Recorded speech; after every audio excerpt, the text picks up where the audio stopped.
Muito em breve a gente vai ver a publicação de vários editais para institutos federais, concursos de nível médio e também concursos de nível superior. Vamos conversar sobre isso no vídeo de hoje. Fala aí, aqui é o Guidion com mais um vídeo para você. Seja muito bem-vindo ao canal ou bem-vindo de volta. Esse vídeo vem do comentário do ULXTube aqui, ó. Guidion, se possível, fala sobre a Portaria Conjunta MGI número 44 de 30 de junho de 2025, que atualizou o quadro de referência do STAI. Eu estou em terceiro no cadastro de reserva para assistente em administração e essa portaria incluiu 38 novas vagas para o instituto que ele está aprovado, né? Então vamos olhar para essa portaria e para o anexo que trouxe vagas para vários institutos federais, talvez para a grande maioria, né? E alguns ficaram de fora dessa inclusão de novas vagas, né? A gente teve os Cefetes aqui que não receberam vagas. E a maioria das vagas a gente vai ver aqui que foi para nível superior, fazendo aqui conexão com o que o governo diz sobre reestruturação do serviço público, né? A gente vê a ministra lá do MGI falando bastante nesse termo, mas quase 1000 vagas aqui de nível médio também para o cargo de nível D, que contempla funções técnicas específicas e também funções administrativas mais genéricas, como o assistente em administração e o cargo de técnico em educação geral, né? A área administrativa que a gente está prestes a ver ser regulamentado e começar a aparecer em editais de concurso. Essa portaria ela faz parte daquele esforço do governo federal para a criação de 100 novos institutos federais a partir da alteração das expansões dos institutos, ou seja, aproveitar estruturas que já estão prontas e ampliar elas, e também da construção de novas estruturas. Está vendo aqui, ó, investimento de 3,9 bilhões, obras contemplam novas estruturas e melhorias em unidades existentes. Então essas vagas, por que não apareceu Universidade Federal aqui? Eu imagino que isso seja parte é uma continuidade, né, dessa outra portaria que veio aqui dia 34, que foi justamente fazendo essas alterações em institutos federais existentes. E eu chamo a atenção aqui para a quantidade de vagas da portaria número 44, porque a gente vê 2.418 vagas no total sendo distribuídas. E quando a gente vai lá na lei 15.141, que foi a transformação daquela medida provisória, né, que fez a reestruturação na carreira, mudou algumas coisas, a gente vê que no total são 10.000 cargos, ó, de técnico em educação e analista em educação. Então pode ser que a gente tenha também parte desses cargos destinados às universidades federais no futuro. Uma portaria muito semelhante a essa daqui pode estar sendo preparada nesse exato momento. Mas por enquanto a gente tem aqui uma razoável certeza de concursos para institutos federais no curto prazo, aproveitamento, uma expansão do aproveitamento do cadastro de reserva em algumas situações. Por exemplo, né, se dessas 38 novas vagas aqui, parte delas for para o cargo de assistente em administração, o órgão pode sim nomear esse cadastro de reserva, né, nessas vagas que surgiram, usando dessas vagas que surgiram. E aqui eu vou passar um pouco pelo comentário do Mr. JC da Paz, que colocou o artigo 211 da Lei 15.141, que diz o seguinte, ó, os candidatos aprovados nos concursos em vigor em dezembro de 2024 ingressarão na classe nos padrões iniciais da estrutura vigente na data de publicação do edital de abertura do concurso público, assegurado o reenquadramento nas tabelas de correlação. Provavelmente o que ele está falando para o camarada aqui é o seguinte, ó, mesmo que esse cargo venha transformado em outro cargo, você pode ser aproveitado, né? O cadastro de reserva pode ser aproveitado. E eu já falei disso aqui no canal, em outro vídeo, né? Que foi esse vídeo aqui, ó, fim do cargo de assistente em administração. Analisei a lei 15.141 e fiquei reflexivo. Assiste depois a esse vídeo aqui, porque ele está bem... ele vai justamente nesse ponto, né? De como as universidades e institutos interpretarão essa transformação de cargos feita pela lei 15.141. Mas aqui eu acho que ele fez confusão. Por quê? Esse artigo 211, ele fala para a lei toda, né? E a lei, ela menciona diversas carreiras, não só a carreira da educação, né? Que é a carreira regida pela lei 11.091, mas ele fala de várias outras. E muitas mudanças de estrutura remuneratória foram feitas nessa lei aqui. Então, quando a gente pensa nesse artigo 211, a gente tem que ter a seguinte interpretação. Vou mostrar para você. Ele fala aqui exatamente aquilo dali que ele copiou, né? E esse assegurado, o reenquadramento nas tabelas de correlação previstas nos anexos dessa lei, quando a gente pensa em remuneração, a gente está falando de quê? O cargo de nível D, por exemplo, de assistente em administração, ele tinha essa tabela aqui, ó. Vou te mostrar, que deve ser a última. Beleza, essa daqui. Aí você começava com um salário de R$ 2.667, era o piso do nível D.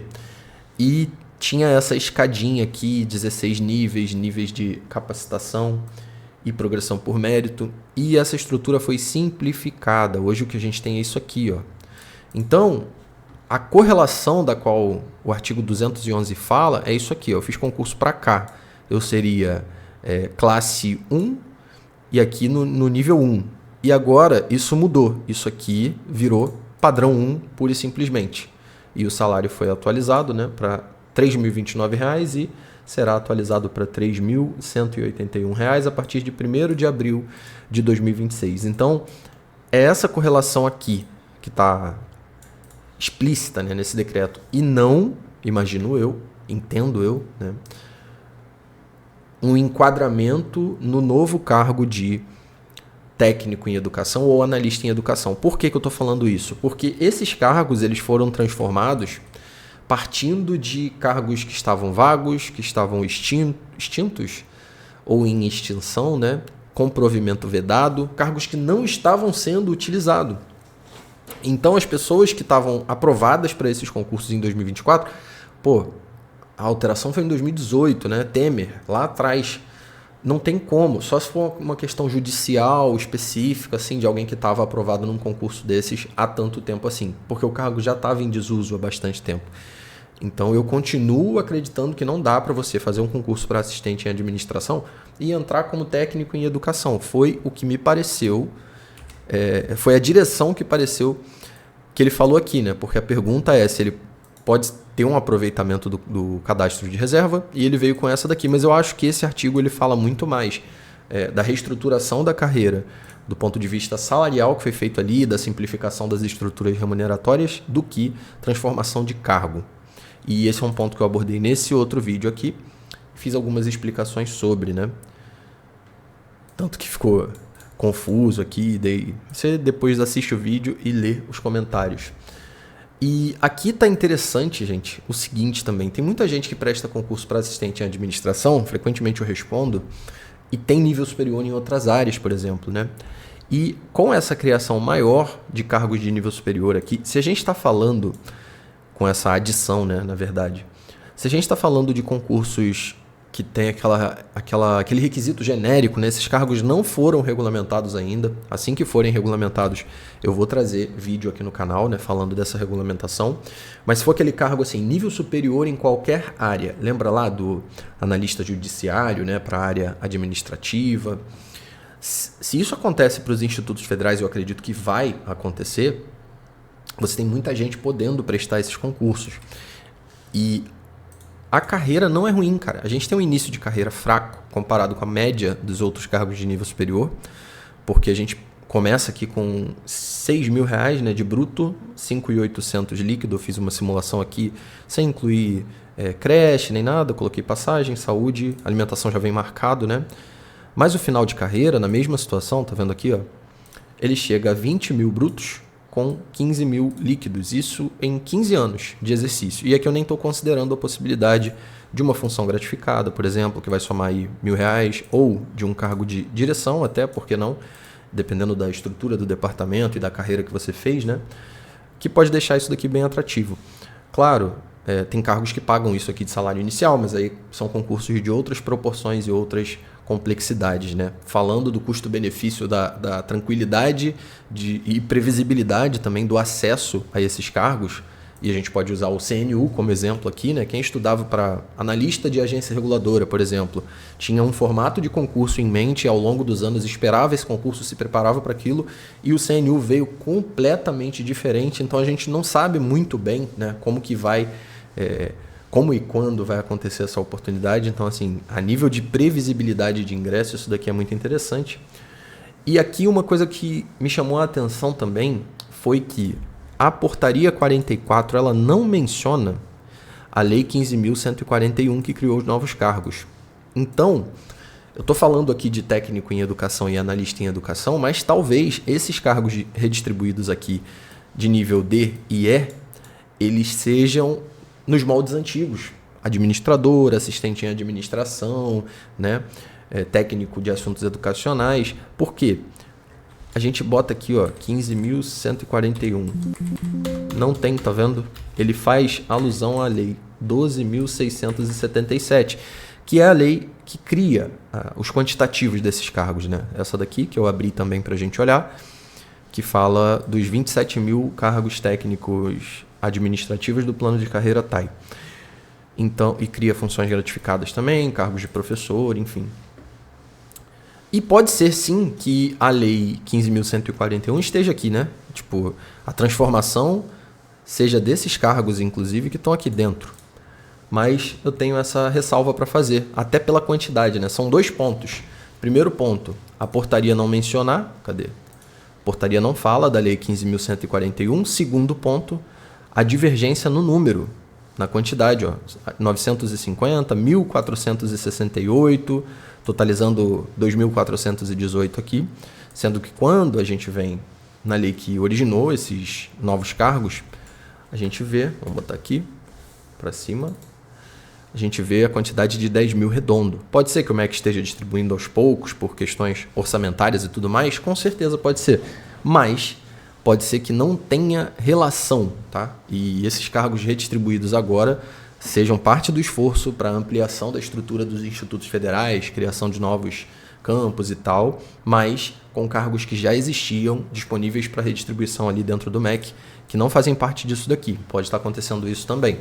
E aí, para quem está em cadastro de reserva é melhor, porque não tendo cargos novos ali, e mais uma vez, repito aqui, eu não acredito que seja possível você prestar concurso para assistente em administração e tomar posse como técnico em educação, a não ser que este cargo de assistente em administração seja transformado. E as transformações, apesar de a última alteração que eu mencionei naquele vídeo ali que eu falei para você assistir, permitir que no futuro a gente tenha qualquer cargo de nível D transformado em técnico em educação mais abrangente, não aconteceu ainda. O que foi transformado foi cargo antigo, que estava em desuso, e não cargo que estava em uso, com cadastro de reserva ativo, com edital vigente. Então tem que fazer essa diferenciação. Mas, de qualquer forma, é daqui para melhor, né? Essa portaria trouxe várias vagas aqui, a gente vai ter concurso em breve, principalmente para nível superior, talvez sendo aqui cargos de analista em educação e que essa regulamentação saia logo, talvez a gente tenha aí muito em breve oportunidades incríveis aí para a gente se debruçar. Muito obrigado por assistir até aqui. O vídeo continua nos comentários. Até a próxima. Partiu!